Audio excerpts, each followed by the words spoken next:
Hello there, Geeks and Gamers. It is I, Jesse Milestone, bringing to you my completely spoiler-free review of It Chapter 2.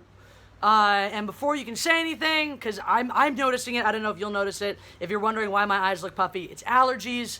Allergies is the answer to that question. I'm allergic to everything. It's awesome.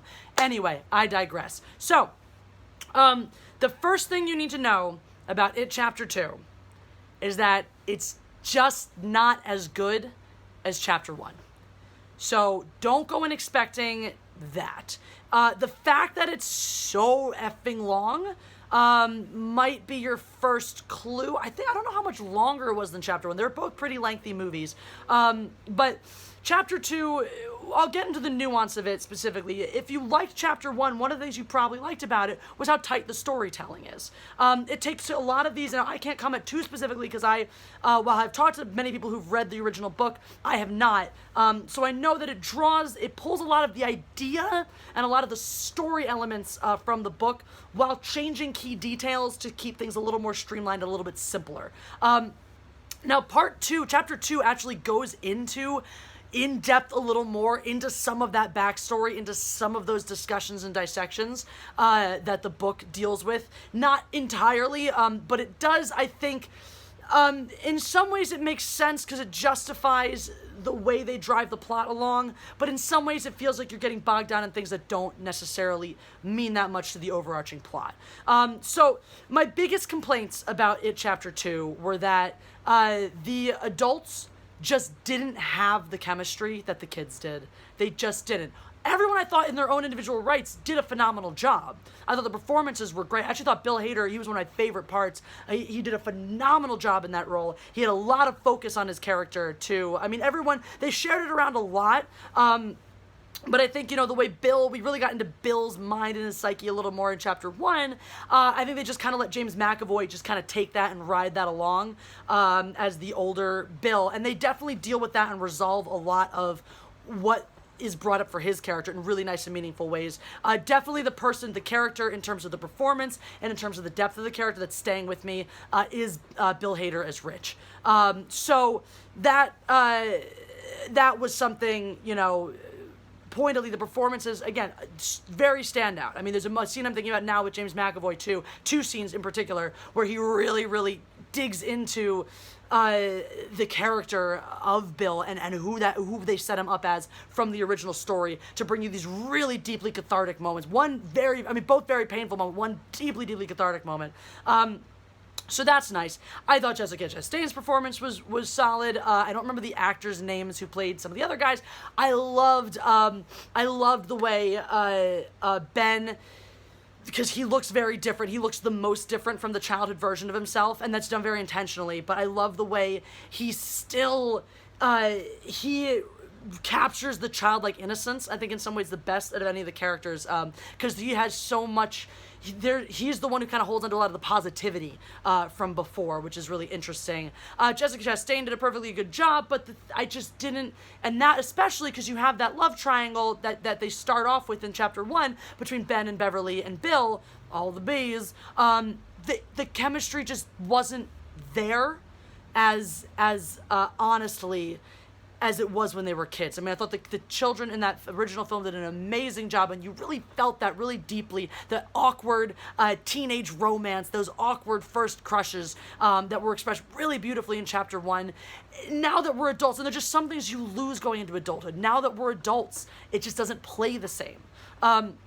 I heard a criticism of grown-up Ed about him not being as fun as young Ed, and that makes sense because one of the joys of young Ed is that he is so grown up. He's using all these words he doesn't even understand, but he's spewing off all these very adult things that don't make any sense for a kid to be talking about. So when he's an adult now, he doesn't have the same comedic value because it's not as unexpected. It's not as much of a reversal of your expectations. So you lose some of those elements. That said, the one thing they brought back really, really nicely, like I said, you lose some of the chemistry with the romantic interests and a little bit. They brought back the banter very effectively. I thought the way that they brought the banter back with a lot of the, especially because that was one of the things where you had with Rich and Stanley and Ed that you didn't have so much, that made them more meaningful, especially all the back and forth between Rich and Ed. They kept that, and they really did a nice job of bringing in the humor back in a very similar way, but in an equally meaningful way. These callbacks to childhood, still making your mom jokes, still making I banged your mom kind of moments. But now, because the seriousness and the gravitas of the situation is a little more poignant as adults, some of those comic relief moments are even funnier because it's just so, like, before it's like, this is an out of place thing to say in this moment when you're trying to patch up your friend.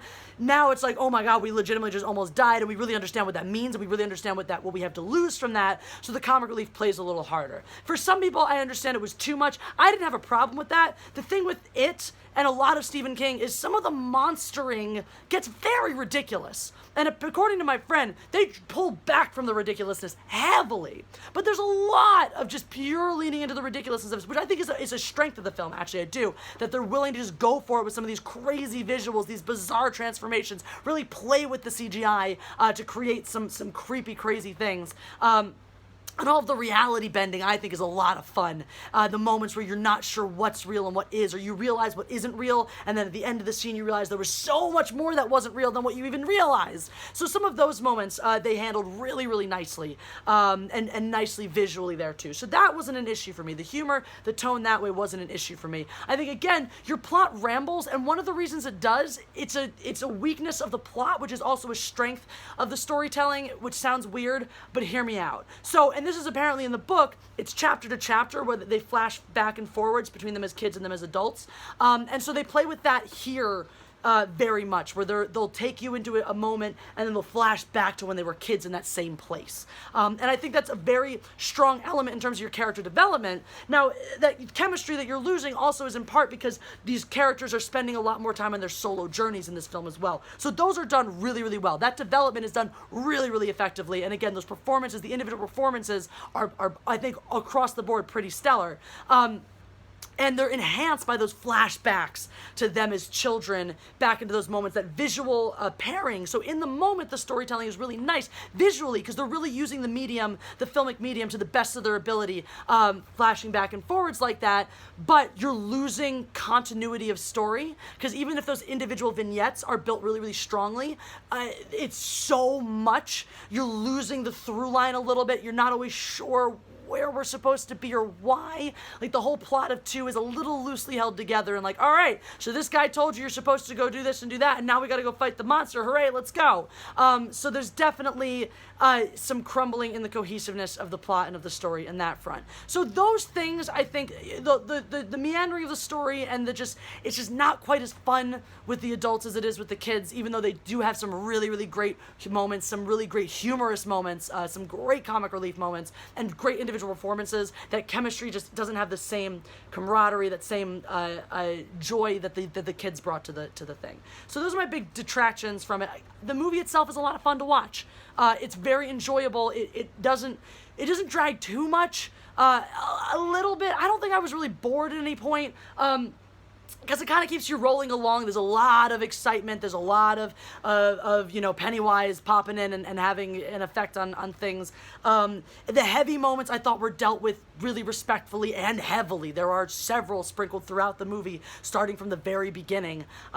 And I think those are all dealt with really well and really respectfully. And they don't, the comedy, as much as they lean into that and go into the humor at a lot of points in the movie, they don't use it to undercut the more serious moments. And I really appreciate and respect that. Visually, it's creepy, it's gross, it makes you squirm a little bit. So all of those things that made it visually creepy and unsettling and a little scary from the first one, they've preserved well in the second one.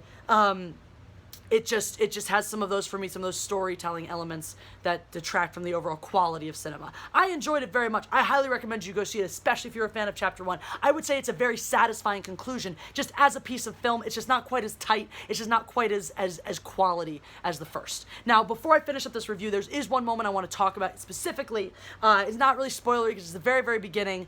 So I'm going to go into depth. You don't want to know any spoilers at all because I'm going to go into detail about this scene.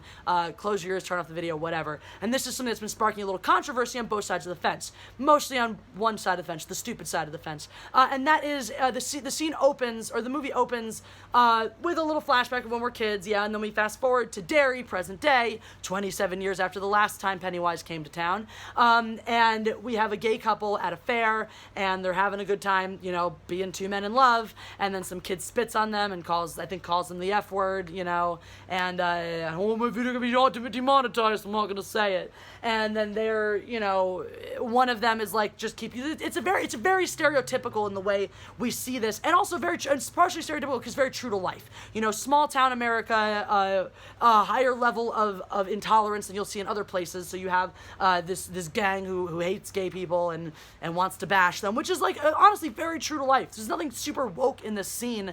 There's nothing being like, this is gay and everything's wonderful because they're gay. It's like, here are two gay guys getting bashed for being gay, quite literally. And there's the one, the classic trope of the one who just wants to put his head down and get a walk away, and the one who's like, I can't take this anymore, I'm going to stand up for myself. Very typical way of handling this. That guy gets the crap beaten out of him and thrown in a river, and it's brutal and it's graphic. Doesn't shy away from any of this, and gets thrown in the river. The partner goes down to try to help him. Pennywise scoops him up and eats him. So that is it's interesting because this is drawn straight from the book. By the way, it's drawn straight from the book. There's some other. Again, without getting into spoilers, this is not the only gay element in this story. The other one's handled much more subtly, and I think really well in that way, because it's dealing with an individual journey of an individual character, and again, done very subtly and not in your face and not with any overarching narrative or wokeness or like, here, believe one thing or deal with one thing. It's just a very real portrayal of some guy going through a certain experience. And so in this particular moment, nothing woke whatsoever, just a very unfortunately accurate portrayal of what does happen, in certain areas, but that has happened many, many times before, and in a place like Bass Ackwards Dairy, you can believe it's going to happen there. And so now you have this ridiculous backlash, though, of the gay community up in arms because, oh my god, you showed violence against gay people. Yeah. So what? You show violence against straight people in horror films all the time. We show violence against white people, against black people, against Asian people, against women, against men in horror films. That's what a horror film is. That's what a film in which you have a crazy, murderous, psycho clown who bites people's limbs off is. People die. And so to protect and preserve all your gay characters, or just not, so you have two choices here. Either you don't include them, or they get dead, because that's what a horror film is. It doesn't make any sense to be like, we're going to pointedly include queer characters and then make sure that they all live happily ever after. It doesn't make sense. Not every script is purposely there to serve your effing narrative. It doesn't work. It wouldn't work. So be happy that you have some representation going on in cinema. Don't quit crying over, oh my god, violence against gay people, it's so awful. It's awful, and guess what? It's also very realistic.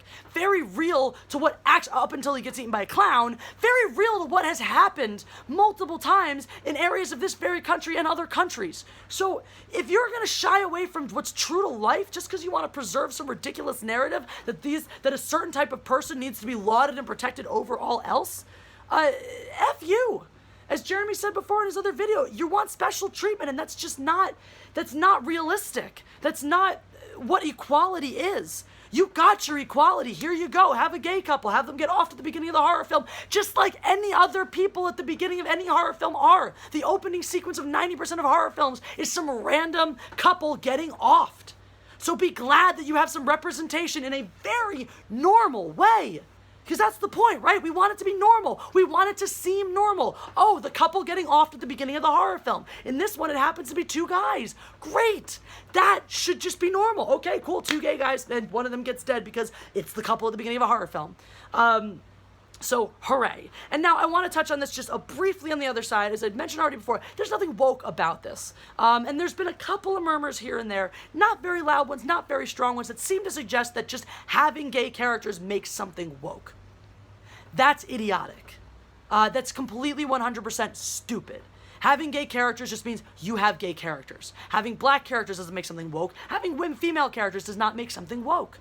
All right? It's how you handle the story. It's how you handle the narrative. Gay people are just people. That's just a thing. They just exist. Whether you like them to or not, they exist. So by them existing in a representation of life filmically, that's normal. That's just happens. You don't have to like it or agree with it or want it, but does happen, and even if you don't like it, that doesn't mean it's woke. All right, just because like certain people who we're not going to name have some weird, crazy issues with anything other than white men, which seems weird because I don't hear that same person going and complaining literally anytime there's not white men in a movie. Anyway, the point is that having gay characters does not automatically make a piece woke. This is a great example of where there's no wokeness. This is a movie about a clown eating people. There's no overarching social narrative or message. It's just friendship and survival. The theme of it is friendship, and that's it. You know, there's no crazy agenda in there. So get that out of your heads right now. Anyway, that's what I wanted to say about it, chapter 2. So definitely go take a watch. It's a lot of fun. If you enjoyed chapter 1, you'll enjoy chapter 2. If you didn't enjoy chapter 1, I don't see why you would enjoy chapter 2, because it's not a better movie. It is definitely a lesser film, but it's still a lot of fun, and again, brings you to a satisfying conclusion in spite of its flaws. So don't take it from me. Go see it for yourself. Anyway, hope you enjoyed this review. I'll talk to y'all again very soon. Bye. Hey everyone, it's Jeremy from geeksandgamers.com, and if you're a fan of Geeks and Gamers, please go to our website, visit our merchandise store. We have t-shirts, hoodies, hats, beanies, tank tops, and in the very near future, we're going to have many more products for you to choose from. So thank you for the support. We appreciate it. You guys have a great day, and we will talk to you later.